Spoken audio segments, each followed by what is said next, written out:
You know, you eat a bunch of food, and it's like you spend 20 or 30 bucks on it, and then you just throw it up. We don't really have that kind of money. The eating disorder does drive a wedge between my husband and I. It's almost like I'm cheating on him with this eating disorder. I'm pouring energy and emotion into this instead of into my marriage. I've had to get caps on all my teeth. I've had hair loss, irritable bowel syndrome. I've thrown up blood. I can't even count how many times I thought I was gonna die doing this. I love you, honey. I'm afraid if I don't overcome this, that I'm not gonna see my kids grow up. I want her to get better and just quit doing it. I don't know if I can change. I've been this way for so long, you know? What are you doing? It's too much. I don't want all this food in front of me. You know, Mark, I don't like that dude. Shouldn't have done that, man. I always feel like I'm not the son that he wants. I want you to release the emotion through scribbling. I feel trapped. You're not good enough. Something's wrong with you. Good. Well, this is you. You're very pretty there. 7th grade. That was great. I was pretty. Yeah, you was pretty back then. You was. That's a good picture of you right there. That's right before I started gaining weight. Yeah. I was pretty thin right there. I was 12. That was before things started getting bad. When Christy was born, the doctor told my wife that she was perfect by the book, and that's something that she had to live up to all of her life.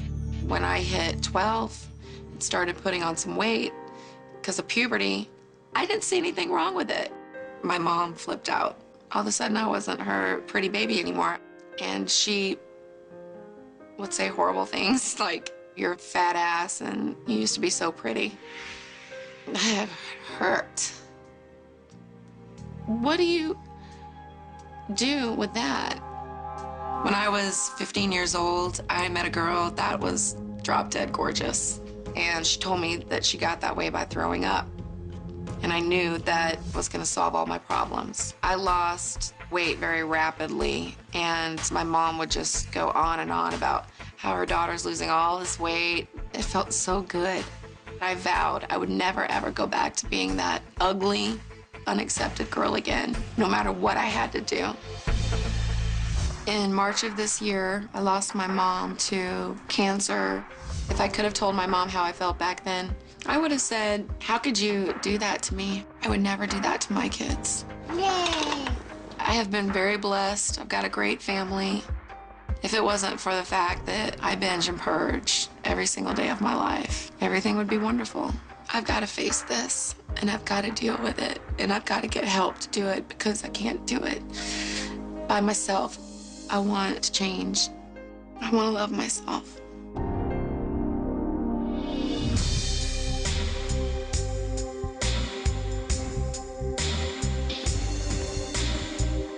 Well, I'm here for my first therapy session, and I haven't binged or purged today because I wanted to feel that urge to binge. Nice to meet you. Come on back. I'm Dr. Julie Ane, and I'm a licensed clinical psychologist specializing in the treatment of eating disorders. My relationship with myself is the worst. Okay. I look at myself in the mirror, and I tell myself I'm sorry that I've hurt myself like this. And that I want to change it. Okay, excellent. You want to tell me a little bit about your husband? What does he know about your eating disorder? What role does he play in your recovery process? He's got this, I'm gonna fix it. You know, it's not about listening, it's about fixing. So we're just both fighting, and we're having a really hard time getting along. So maybe that's something that we work on, okay? I want her to reach out to her husband, and I'm hoping that her husband is able to reach back and to be there for her in a real manner. So a goal that I have for you would be to be able to begin to identify those feelings that are driving this 23-year-old eating disorder. And then we can work on dealing with those feelings directly and in a healthy way, so you don't have to go through your eating disorder behavior or put your body through that, okay? Okay. What I'd like to do is to set you up to see the registered dietitian. Christy and I will be working together on a concentrated outpatient level for the next 6 weeks. At the end of 6 weeks, we will set up a longer-term treatment plan to help with her longer-term goals.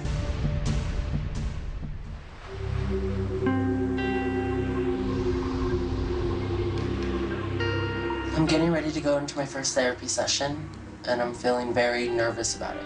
Sometimes I'm afraid to get rid of the eating disorder and be whoever I'm supposed to be because I don't even know who that is. I am Dr. Jordana Mansbacher. I am a licensed psychotherapist, and I have a specialty in treating eating disorders. So what was going on in your life that sparked you into this disorder? No, my mom was just crazy. She was doing speed, and she passed away 2 years ago. From her drug use? No, it was, well, my mom was also, she was bulimic and she had heart failure.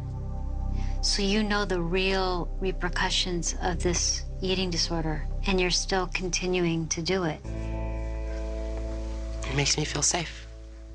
I have some OCD tendencies and things like that, and I don't know how to handle things.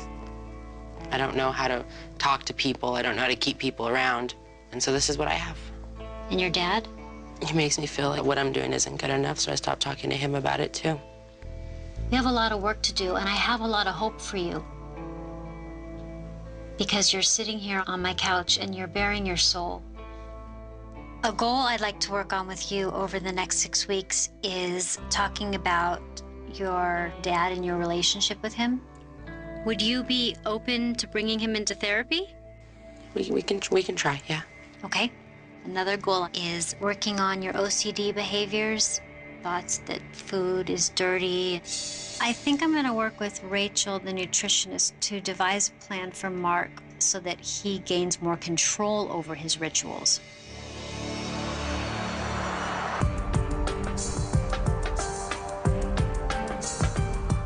Hello. Hi, Mark. Nice to meet you. I'm Mark, pleasure. Hi, I'm Rachel Liger. I'm going to be your dietitian. Why don't you go ahead and have a seat here?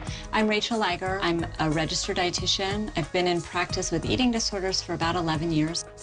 The first thing I want to do is a little bit of an experiential exercise, if you don't mind. I'm not going to ask you to eat anything right here, right now, okay? I'm just going to pull out some foods. And what we're going to do is we're going to separate these foods into bad, neutral, and good. Do you have a napkin?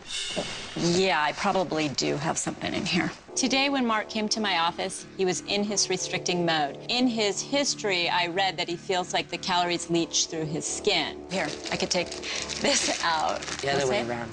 Okay. Okay. Does that feel safe? That's fine. Okay. There you go.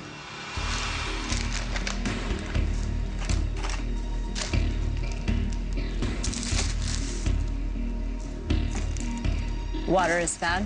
Mm-hmm. Okay.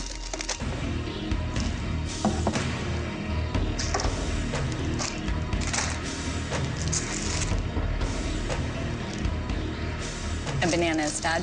Bananas are the most caloric fruit. Okay. I'm going to move these aside for a moment now.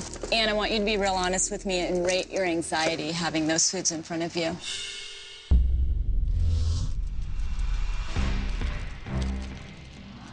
It's mostly the candy that's making me anxious. I'm salivating right now, and I'm kind of fantasizing about it in my head. I mean, you give me this by myself, and it'll be gone. And you know what? I wouldn't give you this by yourself, okay? I know I'm triggering you right now, and I wouldn't advocate that you buy these types of foods and keep them in your home. Do you see the enormous amount of power you're giving this food? Yeah. I just want to see if you can entertain the possibility that you might be able to have these sometime in the future in moderation. I believe that you can do this. I believe you can take your power back from food. During dinner, I made myself 2 tacos. I ate the first one and hid the second one under a napkin. I don't believe anyone saw me. It's so hard. You know, when food is your drug, how do I live every day without my drug?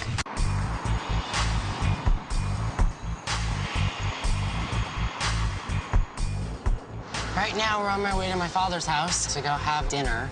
Some of my behaviors I only do in private, such as separating my food, handling my food with gloves or napkins. I'm able to eat normally at my parents' house because I can subdue